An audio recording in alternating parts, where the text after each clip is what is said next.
続いて、全体会合に COP30 に向けた提言、ネットゼロと持続可能な開発を実現するシナジーアプローチによる気候変動対策を開始いたします。はじめに、登壇者をご紹介いたします。駐日ブラジル連邦共和国大使館エネルギー環境農務部長エンヒケ・エレ様。シニアグローバル気候スペシャリストプルビ・メーター様。国際熱帯木材機関 ITTO 事務局長シャーム・サックル様。国連気候変動枠組条約 UNFCCC 事務局緩和部市場・非市場支援及びステークホルダー対応課マネージャーペルマル・アルム・ガンピライ・カルヤニ様。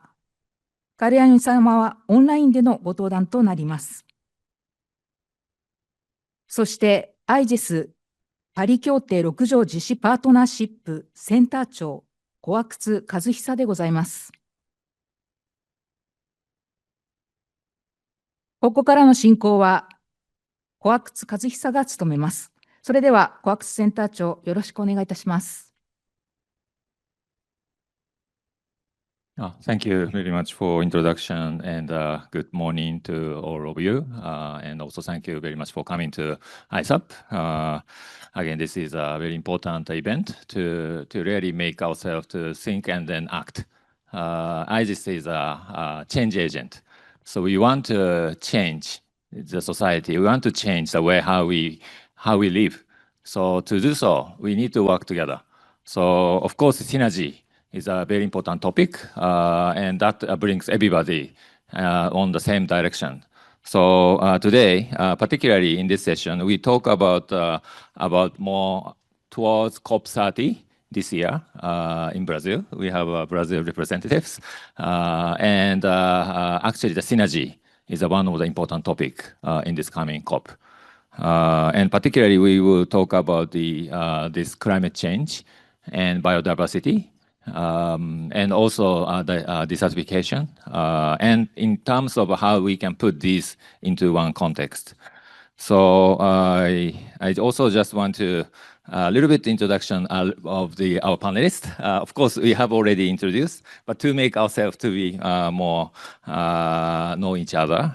So Henrique-san, actually since 2023, he was in Embassy Brazil in Tokyo.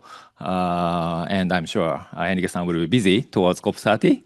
But I think he'll be a very good focal point, particularly in the context of Japan and also climate change, COP30. And looking forward to working together, of course, not only just this is a starting point and how we're moving forward to 2030, the COP30. And next is Purvi Mehta-san.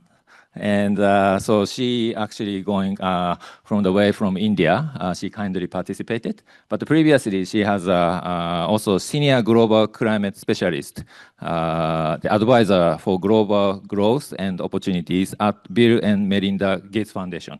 So she has been worked, I think, more than 10 years in the Gates Foundation. And I'm sure you have played a very important role, especially like a COVID era, and also in many developing world, how to tackle the many critical issues that people are facing. So she has a very great knowledge and experience, and looking forward to hear about your vision. And also Sham Shatukur-san, Sham-san, she's the executive director of the International Tropical Timber Organization. And as you may all know, the ITTO has also office here in Yokohama, just next to this building. So ITTO, of course, play a very important role in protecting the timber, tropical timber forest.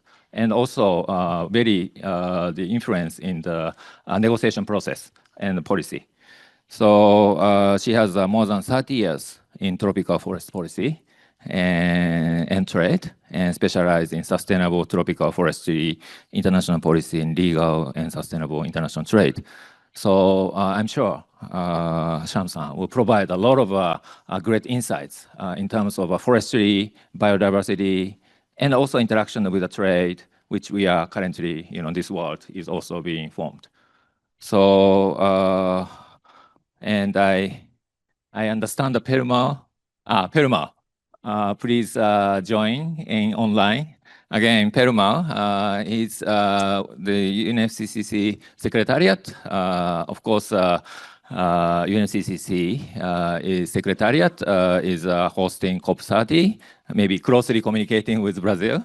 And Perma, who is a manager on markets and non-markets support, stakeholder interaction, and the division, mitigation division. And Perma and myself worked maybe more than 15 years or so, Perma. And I worked on the Article 6 of the Paris Agreement, and especially for the carbon market, we worked very closely. And Perma is basically also the kind of managing all the process of the COP30 towards Article 6, and also supporting the capacity building of the implementation part of the market, because we have already concluded Article 6, and we are ready towards operationalizing, implementing bilateral 6.4 mechanisms, all the independent standards, so on. So again, we have a very distinguished panel, which we have here today. So with those introduction, let me just give you a little bit of a context where we are, and then wanted to open our discussions. The first COP30 in Brazil this year in November. It's maybe 5 months from now. So it's a very important milestone because I think this year we have NDC, National Determined Contribution, to be updated. So 2025 is a very pivotal year to really increase our ambition towards our net zero goal. So many parties are expected to update, and already many parties are updated, but also we are waiting for other parties to submit. So this year is particularly, we also see the NDC COP. So towards that end, last year we have a very important decisions, especially finance. So there is a 1.3 trillion by 2035. So that finance enables countries to make more actions. So, but the so-called how to get to that finance is also another important topic in this year's COP30. So, but at the same time, we are also discussing about how we are transitioning, so-called just transition. So the just transition also is also one of the topic in the agenda being discussed. How we ourselves collectively transition to the net zero society, and how we work together, and also accelerate action on adaptation. So we have talked about the global goal on adaptation. We have now loss and damage, and all these finance, increase ambition, and then we just heard from last session, temperatures increasing 40 more. And I think nowadays it's very normal to have an umbrella in Japan, try to reduce the temperature. It's a high extreme temperature, so how to address those? But at the same time, how to reduce emissions? Because for this, Article 6, international cooperation to have more financing for the mitigation, that is already operationalized. So the important point is how ourselves to make all the important components together to make more implementation as an important COP. But at the same time, there could be several areas which we may need to think about, which is we are talking about climate change, but also talking about biodiversity, talking about desertification. So how we can collectively work together. So that's a topic of today. And I also just wanted to point it out, there is a recently released report by UNDESA and UNSC Secretariat, which is called the Synergy Solution for Climate and SDG Action. So this report was last year published, and in the opening remarks, we also heard the UN DESA and also discussing about the report of the synergy report, more regional aspect. So now we are from the global to more regional and more country, or maybe more community level to discuss about those synergies. So that is a trend that we are seeing. So the first round, I wanted to today I wanted to make a two rounds of questions. First is wanted to hear with all the distinguished panelists about the vision of their approach of this synergy. And then next question, wanted to hear about your experience of any gaps or issues or success stories. At the same time, I want to hear about how we ourselves moving forward towards COP and beyond. So first round, I want to ask to the more about the visions of the and roles needed, the synergies in climate actions heading into COP30. So first, because this is towards COP, and we have a UNES Secretariat, Perma. And again, thank you so much. I know it's an early morning in Bonn, Germany. But Perma, I wanted to ask first of you. So from your UNESCCC perspective, what are the key ongoing initiatives or discussions aimed at strengthening the synergies between climate action and broader sustainable development? So, Perma, floor is yours. Thanks a lot, Kazu. Thanks for the invitation. And from the UNFCCC perspective, the GST outcome will be a key driver of integrating climate action with the SDGs. It explicitly recognizes the need for a holistic, integrated approach and calls on parties to undertake actions that simultaneously address the climate change, promote sustainable development, and eradicate poverty. It also provides a powerful political mandate to break down the silos between climate and the development planning. In addition, the Just Transition Work Program is also an important mechanism for achieving synergy. It directly links the climate objectives of transitioning to a cleaner economy with the socioeconomic objectives of ensuring a decent work and social inclusion. Then having you said as an introduced to me as from Article 6 and its relationship, we also see that this is a key tool for achieving the NDC and enhancing the ambition, which also enables a voluntary cooperation amongst the parties. And from the Paris Agreement crediting mechanisms perspective, it not only offers an effective mitigation opportunity, but also to help in advancing the sustainable development priorities of the host parties or the countries in which that the mitigation outcomes are undertaken. Over to you. Thank you. Yeah, thank you, Perma, to mention about the GST is a global stock take, which was adopted in 2024 to increase NDC. So global stock take, so Paris Agreement has a kind of a cycle to enhance. So first we do stock take where we are. That is called the global stock take, which was in 2024. And then based on that stock take, we will think about how we can move on. So that's why global stock take 2024 and then 2025 is an NDC year.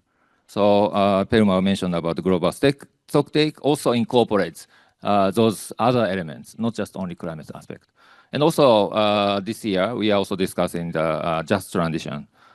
This is also the important Just Transition Work Program, which also encompassing different aspects of the social economic objectives. So that is also the kind of the window of opportunity to enhance from the climate negotiation point of view to kind of bring into other areas. So, but just wanted to supplement to our audience here. So, but thank you very much. So now moving on, Henrique-san. So we understand that synergy is one of the key priorities for this upcoming COP. From the context of Brazil, as the incoming presidency of COP30, what are your expectations and how do you intend to bring such synergies into COP? So please, floor is yours. Kokutsu, thank you so much. Thanks IGS for the invitation to speak at this distinguished panel. It's a real opportunity. Takeuchi-san, thank you so much for the invitation. So of course, maybe taking one step back, I was reading this morning actually the report that you mentioned by Ondessa about the synergies that are possible between SDGs and the climate agenda. And it forced me to a reflection that I think is maybe a bit useful. I was talking to Purvi about it, about the negotiation of the SDGs. That was 10 years ago. I was starting my life at the Ministry of Foreign Affairs of Brazil as a diplomat. And I remember from our standpoint, from the Brazilian standpoint, the negotiation was really about integrating sustainability into the millennium objectives that we had before, into the new agenda, the 2030 agenda. You will also remember the discussion starting in Rio in 1992, when the concept of sustainable development became internationally accepted and became a goal that everybody was fighting for collectively, right?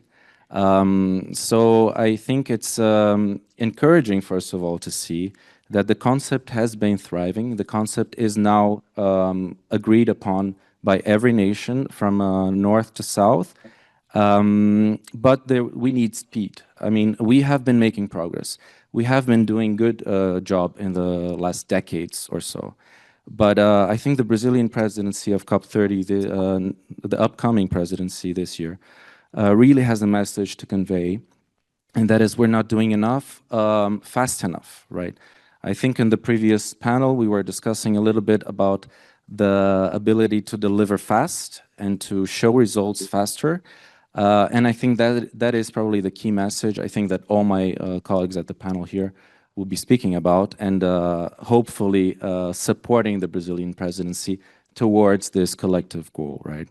And synergy comes right into that because, of course, when you have a big problem, and that is climate change, it's cross-cutting through every sector of the economy. You need to create the silos approach to be able to actually just address the problem, understand it, and know where it's coming from and try to act. But once you start moving ahead, years upon years, you realize that actually the silos approach can help you understand better the problem. But to act, you need to break the silos again.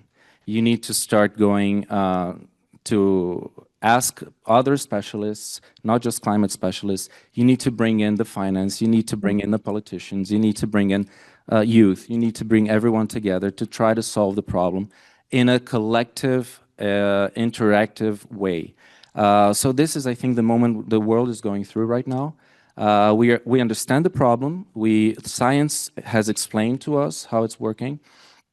Actually, unfortunately, we are suffering the consequences of the problem, and it's becoming more and more clear every year. And now the time is to act and to finally bring everyone together. The Brazilian presidency this year, introduced through the first letter to the parties by our president-designate, has introduced a concept of a Brazilian concept that's mutirão. It's a Brazilian word. It's originally from indigenous Brazilian populations. And it means to come together to solve a problem collectively.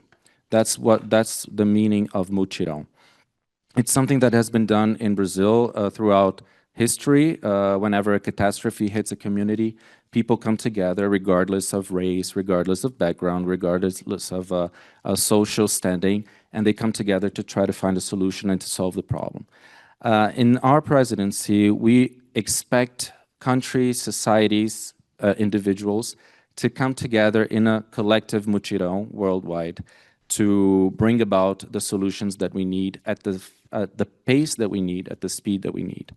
I could go on forever here. I don't want to monopolize the time. But I would like to just, with that backdrop, list 4 basic objectives that we would like to see take shape at COP30 this year in Belém. Maybe I would add even a 5th one.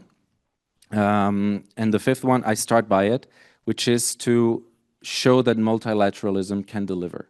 I think this is a key message, and it's a key mission for all parties of the convention, and really to all societies that are involved in climate change action today. We can show and we can prove that multilateralism can work for everyone.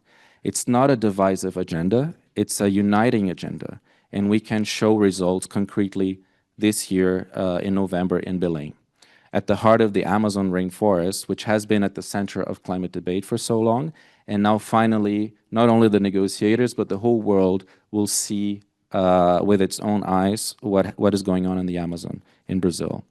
The second objective, I would say, is the mutirão, so be able to enthusiasm and to liven up the debate.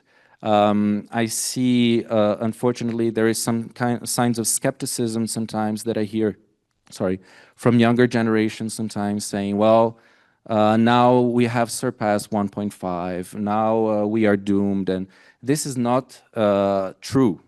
We can act, we can do something about it. We have already, well, the collective agenda that we have carried out until now has already made the prospects of increasing temperatures to go from 5 to around 3.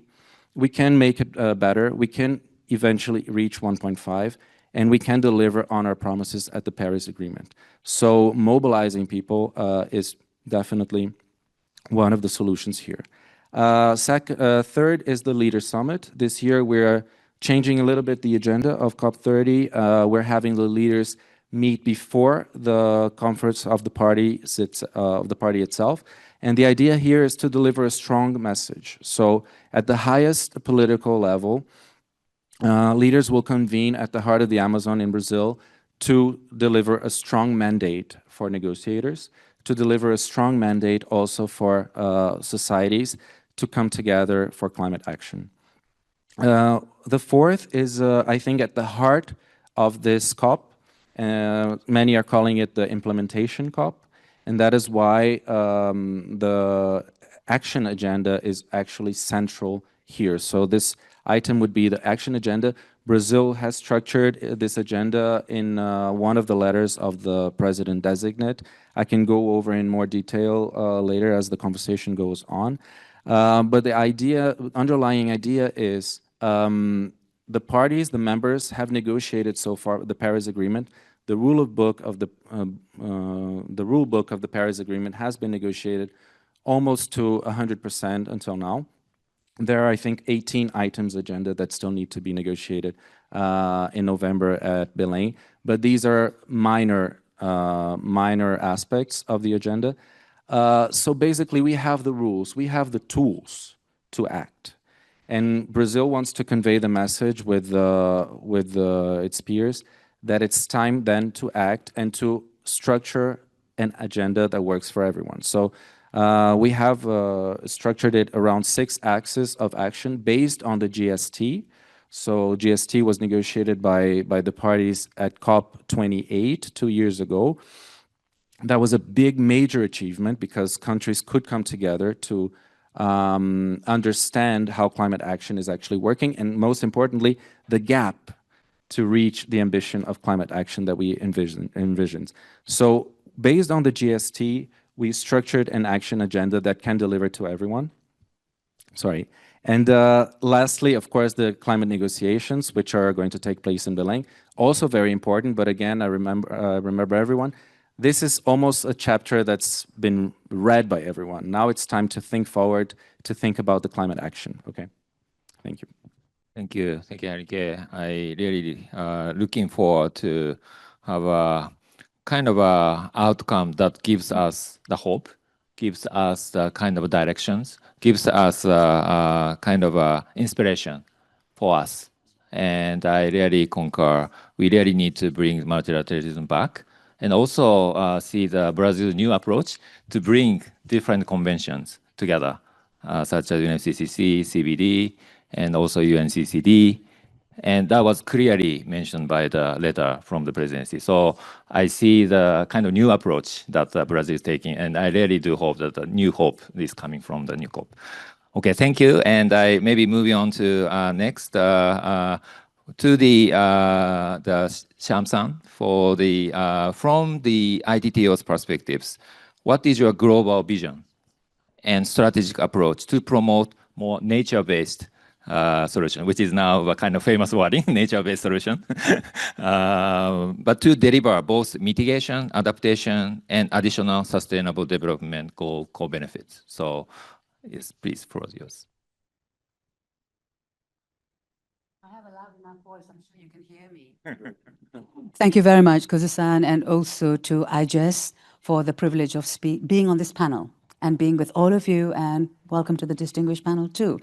Now, the ITTO, who are we? The International Tropical Timber Organization, established nearly 40 years ago, consisting of 76 member governments, almost a 50-50 balance between consumers and producers of forests and forest products. So, Brazil, thank you.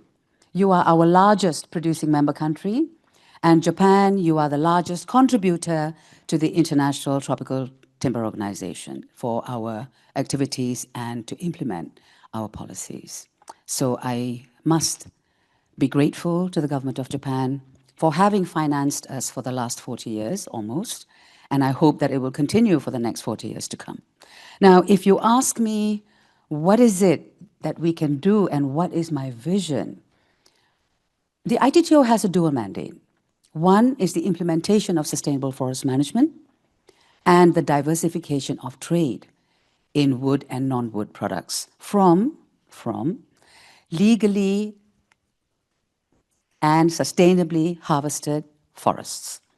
So the membership of the ITTO covers almost 80% of the world's tropical forests and account for nearly 90% in the trade of wood products. That alone speaks for itself. My vision is for tropical forests to be acknowledged as the central focus in maintaining a good balance between climate change and biodiversity conservation whilst maintaining human well-being.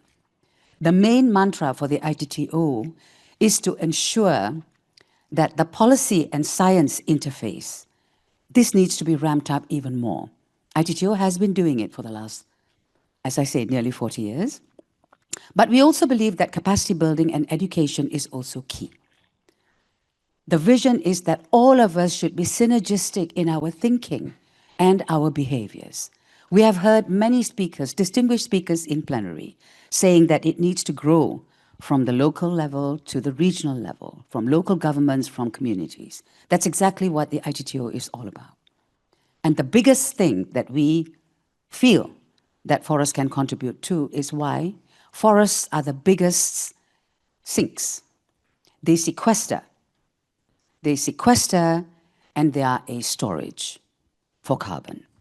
The use of wood products, that maintains a carbon stock for the lifespan of any particular product. For example, this beautiful podium here. I'm hoping that it's not acrylic or anything underneath, timber veneer. I'm pretty sure that that's solid wood. All use of wood products. It's not just minor things, it's also the major things, including sustainably and legally harvested wood in construction plans. It doesn't have to be all made of wood. We will not have enough trees in the world to cover tall skyscraper buildings that are purely built in wood. Combination of materials is absolutely fine, but wood is also an excellent substitute for less environmentally friendly materials, such as, I think you know the answer to that one. Anyway, we also believe that forests and the use of wood products are the best nature-based solution, the most efficient and the most cost-effective. One of the distinguished speakers this morning had said, plant more trees. We fully support that. Plant more trees, but you need to plant trees with a purpose. So that is what ITTO also does. We advise our member countries on what kind of plantation trees that they need in order to reforest and afforest areas that are degraded or ex-agricultural land. You're absolutely right. Food security is important, but in the developing world, wood security is equally key. It is still used as fuel in many countries in Africa, less so in Latin America and Asia, but in the Asia Pacific, we do know some countries that still favor wood fuel to other fuels. So again, that is the sustainable bioeconomy that ITTO is all about, the sustainable and circular bioeconomy. The circular bioeconomy has been touted as one of the best ways and means in order to ensure the circularity of the resource to enhance society and for that resource to then return to the place that it came from. With the circular bioeconomy, you achieve even more than that because you need to enrich livelihoods. Without enriching livelihoods and without the sustainable use of forests, I can guarantee you that those forest areas will disappear very, very soon.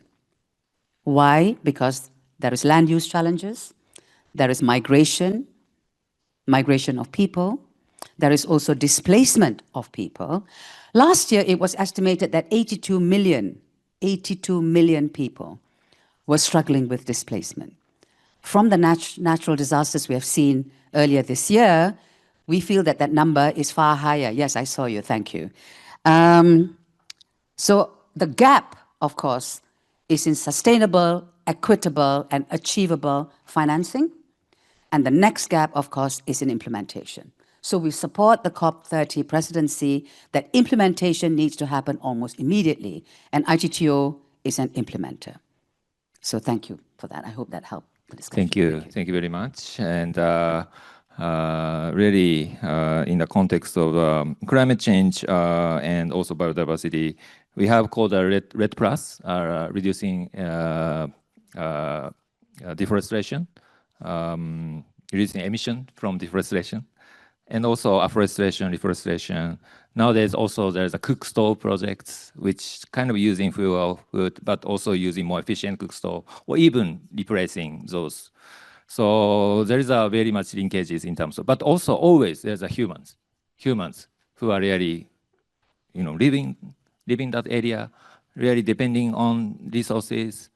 So it's quite important to really work on the ground and what are people's views and how we can help to sustain. So I really take all the points and thank you very much, and all the visions. And okay, moving on, Pruvi-san, based on your experience, again, working in the Bill Gates Foundation, having the agriculture, many areas, global development partnership, global strategy, what's the intersection of agriculture, finance, and technology? How do you envision climate action contributing more directly to local resilience and socio-economic transformation? So please, the floor is yours.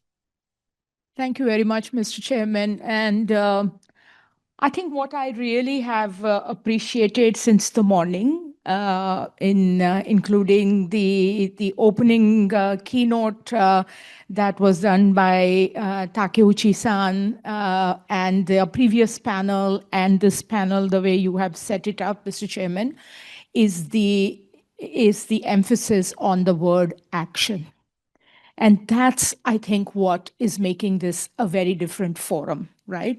When we emphasize on the word action, it means that we are not only talking about diagnosing the problem together, we are talking about solving the problem together. And there's where the synergies in action is an extremely important thing. So I really want to thank and congratulate IGES, the president, Takeuchi-san, Ono-san, and the entire team for bringing in this forum which focuses on action. And this is very, very important when we talk about, of course, mitigation, but especially adaptation. The changes that were to be made by climate has happened.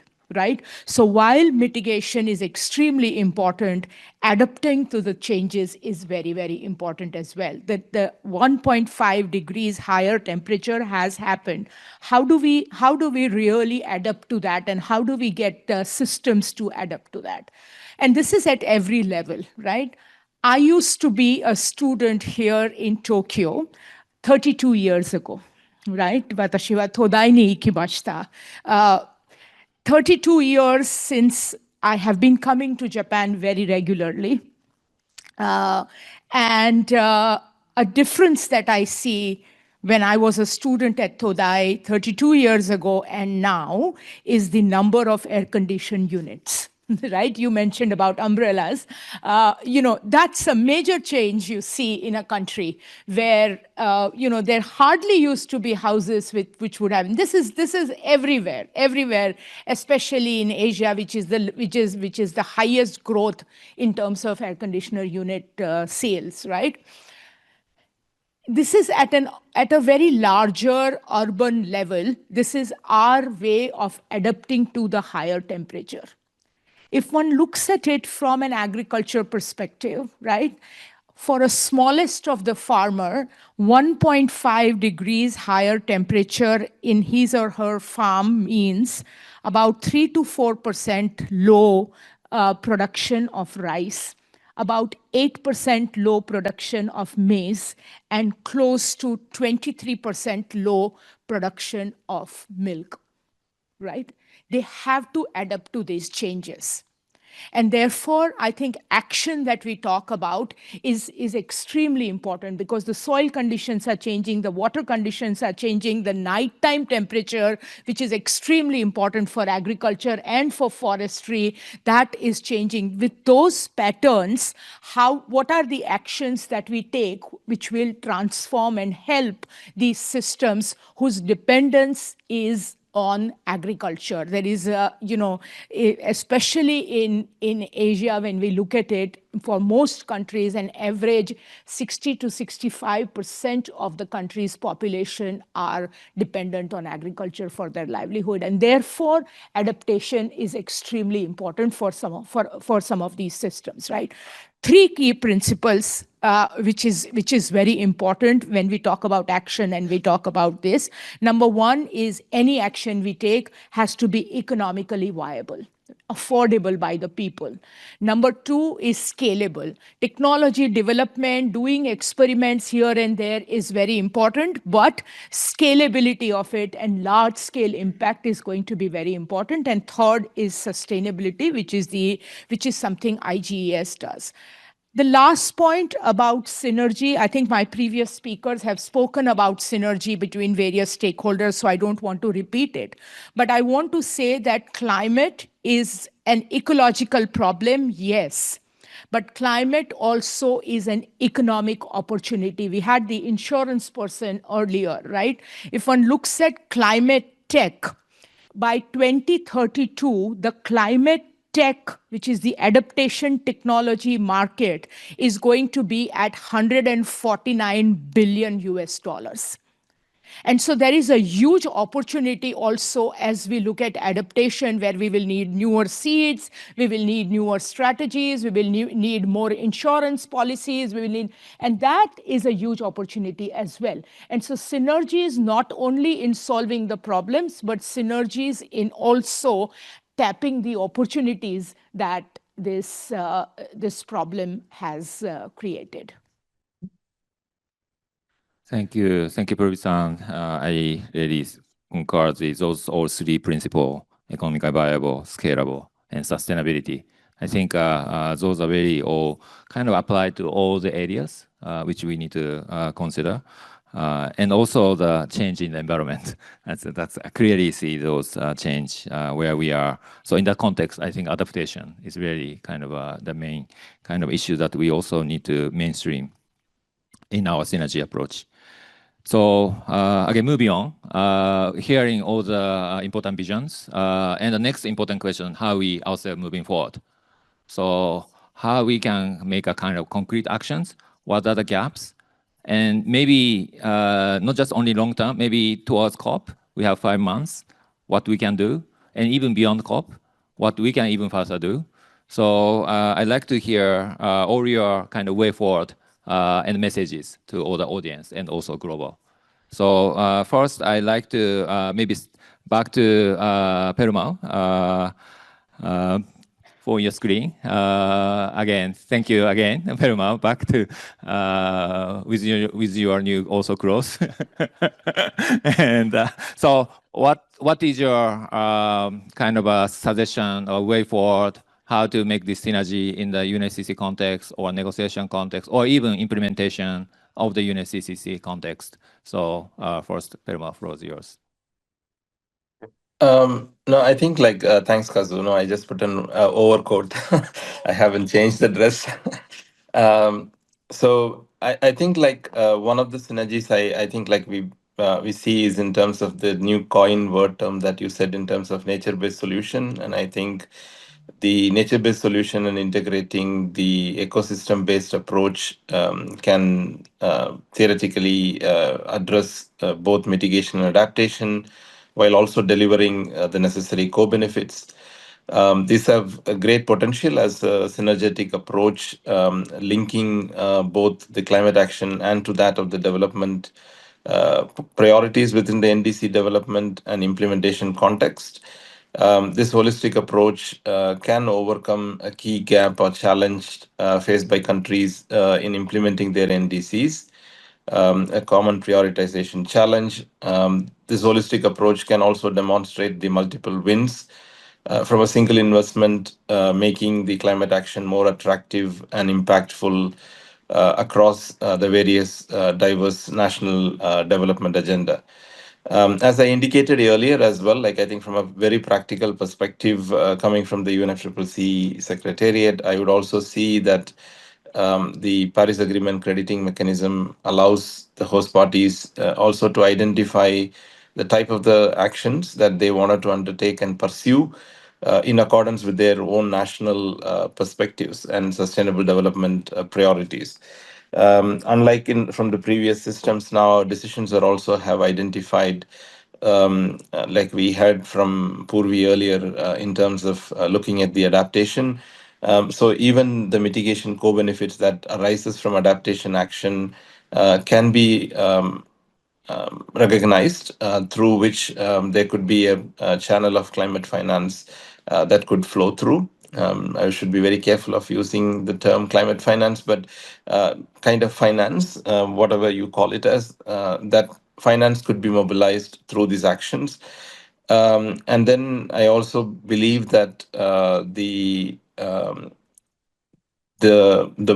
report that we have identified from the report that the DESA and UNFCCC did together, it's also quite an effective pathway forward in terms of highlighting the different co-benefits of the synergetic action, such as the health outcomes, job creation, increase in food and water security. And also transitioning to a clean energy can prevent the premature deaths from air pollution and investing in an efficient building and can create millions of jobs. So from a practical implementation perspective, I do see that this formal integration into the national commitments as a necessary next step forward, and to move towards ad hoc synergies and formally embedding integrated climate development into the national international framework would help in moving forward in a practical way. NDC, LT-LEDs, and NAPs are some of such vehicles, and synergetic action should always become the required component of these national commitments and then subsequently to the reporting from a practical perspective. Thank you, Perumal, mentioning about the UNFCCC point of view, particularly Paris Agreement creating mechanism being now operationalized.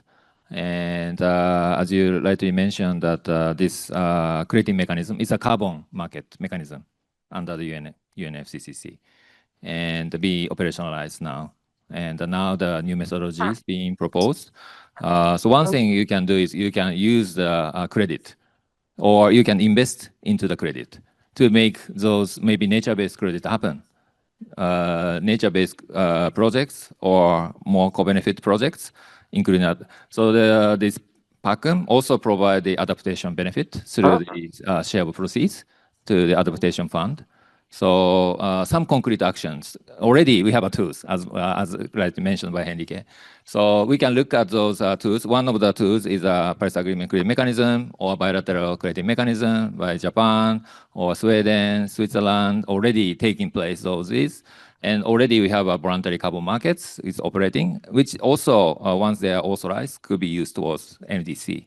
So maybe looking at these elements, maybe the PACM is also one element which UNFCCC can offer. So, then moving on, Henrique-san, yeah, for your practical suggestions, how we can move forward, and also any kind of experience that from Brazil side. Okay. Thank you again. So I was thinking of a very concrete example that Brazil would like to bring about for this year's COP. That is at the intersection between biodiversity and climate, and but also, I mean, you can choose the impacts that's going to have a worldwide, and it's also related to forests, which was obviously IT2 is very active in that, and sustainable use of forests.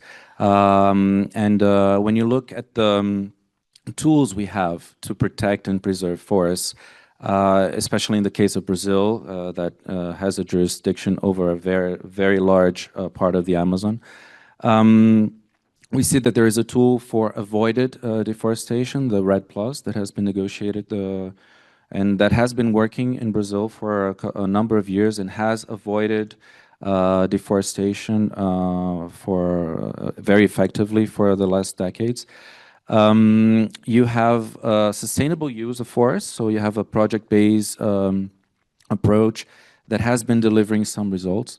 But when it comes to conservation and when it comes to those untouched areas and places in the forest that you really don't want to touch, you want to conserve that area, there is still no financing for that. There is no solution today for countries, and we're talking about more than 60 countries worldwide having tropical forests in their territories, most of them developing countries, the largest majority of them developing countries, that ask themselves, rightfully so, I have a resource, I cannot use that resource, but I will not be rewarded for that. So COP30 presidency has introduced, actually Brazil introduced in Dubai, the concept of the Tropical Forest Fund Forever Facility, Tropical Forest Forever Facility, acronym TFFF, that is envisioned as a tool to preserve standing forests and to reward countries that are working towards that. Of course, the discussions are still ongoing as to how this mechanism could work. But the main idea is to raise up to $125 billion through public and private sources, basically leveraging public resources through private investors, through an endowment. Basically, investors would be rewarded for what they are investing. And the surplus in the payment of the interest that they are being paid would go to forest protection worldwide. This facility would be open to all willing parties that have tropical forests. As I mentioned, more than 60 jurisdictions around the world today have a tropical forest.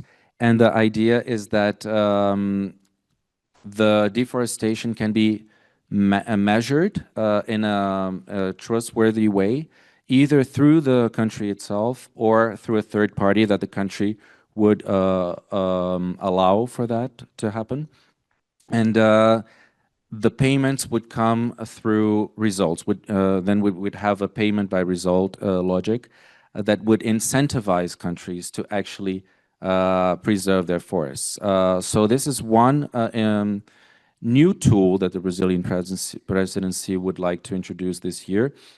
We hope to have the facility operational by November this year, and we are inviting countries around the world to participate in the initiative, both from developed nations group, also from developing group. We have been having very positive feedback so far. At the London Climate Week this year, countries from Europe and other continents have shown interest and support for the initiative.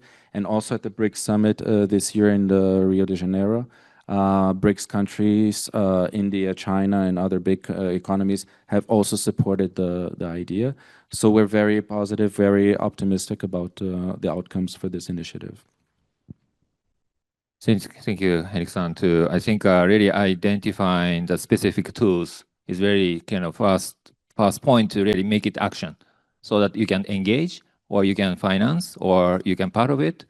So I think maybe that's also a very important point of entry point, of where those entry point. And I also wanted to mention the conservation forest, but also we are now diversifying a lot of portfolios, even like a blue carbon, that's areas, ocean, that related to climate change, also circular economy, there's a plastic waste issues related. And also we are also hearing many agriculture area.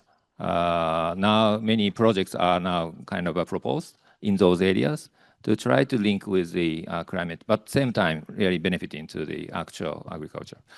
So then I want to also bring to the Puri-sans about your specific suggestions on our way forward. You asked for very, very specific suggestion, and I think I'm going to give two. This will be very important for all of us working in different parts of the whole climate puzzle. And this will be very important to also, take it probably as COP30. And this would perhaps also be very important for an institution like IGES, which has a global standing, and it works on various sectors, right? Two observations. Number one is, it's not that nothing has happened in terms of solutions. There is a lot of work that has happened in terms of finding solutions. There has been some very, very successful models created. There has been a lot of work all around the world.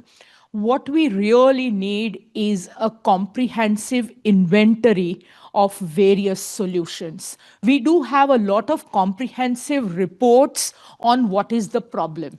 We do have a lot of comprehensive report as to what's the sea level temperature, level rising, temperature rising, those kind of things. But we need some kind of an inventory where there are lots of solutions that has been put. Agriculture, biodiversity, water, forest, that kind of thing. So it needs the world needs a comprehensive inventory, number one. And number two, I think, again, there is a lot of efforts happening, and there are a lot of efforts that are going to happen. If one looks at the most underinvested continent like Africa, in last 2 years, the average investment that has come in the space of climate in Africa has been close to $24 billion. It's not enough, but it's a lot of money. It's not trivial. So there has been a lot of efforts that are happening. How are these efforts adding up? And what is the collective impact these efforts making? We don't have that. Every individual project, we are measuring the impact of it. Every organization is measuring its own impact. But together, what is the difference we are making in terms of the solutions in climate? We don't have. So I think these two things will be very, very important. And I really see institutions like IGES playing a very key role in giving leadership to something like this. Thank you, Ruby-san, about those specific suggestions. Yes, I think we should really shifting. Already we are shifting, but more focus on solutions, more focus on acting on those solutions. To do so, we need more information to be available for us to really tap on those opportunities and how to do it, how to address this.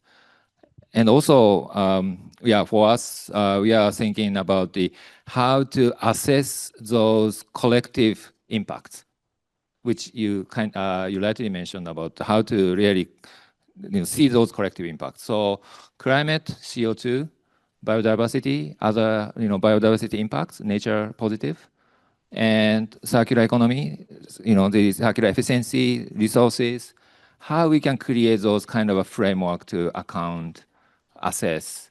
That's something I think institutions like IGES, we try to. And actually, from this July, we are starting new phase of research. And through this, we have a climate change unit, circular economy unit, biodiversity unit. We are trying to make together to really creating impact. And one of the things I'm really thinking about is really creating more like common accounting or common evaluation assessment. The way, okay, then we impact in biodiversity. I mean, like climate change, the carbon market. Then what is other impact? Of course, there's another, and then collectively, to what extent we are really doing it. I think that's really important. More like we need some methodology. We need some kind of accounting. We have already several accounting methods. So how we can put in together to make it more collective. I think that's something we do really see. That's really kind of areas which I also heard from Brazil. They also, from presidency talking about those kind of common accounting approach that could become so something we should really explore to work on. So last but not least, the Sham-san, your also specific proposals or way forward, and also other ITTO, how you are engaging and impacting. Thank you very much, Koji-san. And I just wanted to say that I fully agree with so many of the points that have already been mentioned by members of this distinguished panel as well as yourself. Now, if you ask me what we can do more collectively together and what we can take to COP, I think we just need to really enhance that synergistic approach. And Pruvi, you said that we need an inventory. I fully agree with you. Forests have been around for longer than any of us in this room, actually.